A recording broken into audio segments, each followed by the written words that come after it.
Power star ఇక politics కి మంగళం పాడాల్సిందేనా? సినిమాలు చేయటమే కష్టమే అనుకున్న పవన్ కి ఓజీ సక్సెస్ మంచి బూస్టప్ ఇచ్చిందా?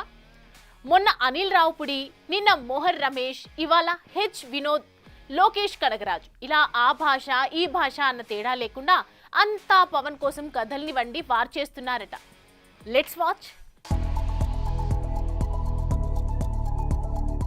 సినిమాలేం చేస్తాడులే అన్న పవన్ చుట్టూ ముచ్చటగా ముగ్గురు దర్శకులు చక్కర్లు కొడుతున్నారట. ఇక ఓజీ సక్సెస్ ఇచ్చిన బూస్టప్ తో పవన్ కూడా మరిన్ని సినిమాలు చేస్తే ఎలా ఉంటుందన్న డైలమాలో పడిపోవడంతో దొరికిందే ఛాన్స్ అంటూ వీరంతా తగ్గ కథల్ని వండి వార్చే పనిలో పడ్డారని టాక్. ఈ క్రమంలో మొన్నటికి మొన్న వకీల్ సాబ్ తో సాటిస్ఫై కాని దిల్ రాజు, అనిల్ రావుపుడి పవన్ ని కలిపితే ఎలా ఉంటుందని ఆలోచన చేస్తున్నాడని, ఇక అనిల్ కూడా చిరు సినిమా తర్వాత ఈ సినిమాపై ఫోకస్ పెట్టనున్నాడని వినిపించింది.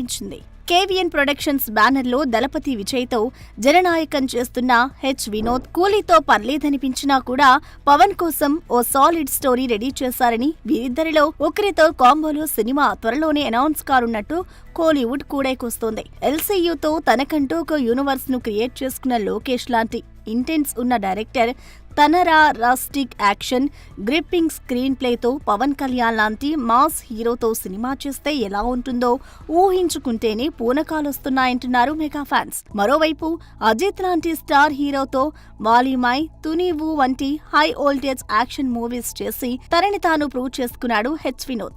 మరి వీరిలో ఎవరు పవన్ తో జోడీ కడతాడో చూడాలి. వీరిద్దరే కాకుండా చిరుతో బోలా శంకర్ అంటూ బోల్తా కొట్టిన మెహర్ రమేష్ కూడా పవన్ సినిమా కోసం చక్కర్లు కొడుతున్నట్టు తెలుస్తోంది. దీంతో వారిలో ఎవరైనా ఓకే, కానీ మెహర్ తో మాత్రం వద్దు గురు అంటూ వేడుకుంటున్నారట పవన్ ఫ్యాన్స్. ఏది ఏమైనా అసలు సినిమాలకి ఫుల్ స్టాప్ పెట్టేస్తాడనుకుంటే ఇప్పుడు ఏకంగా 3-4 సినిమాలకి టార్గెట్ అయిన పవన్ ని చూసి అసలేం ప్లాన్ చేస్తున్నావు గురు అంటూ షాక్ అవుతుందట మూవీ ఇండస్ట్రీ.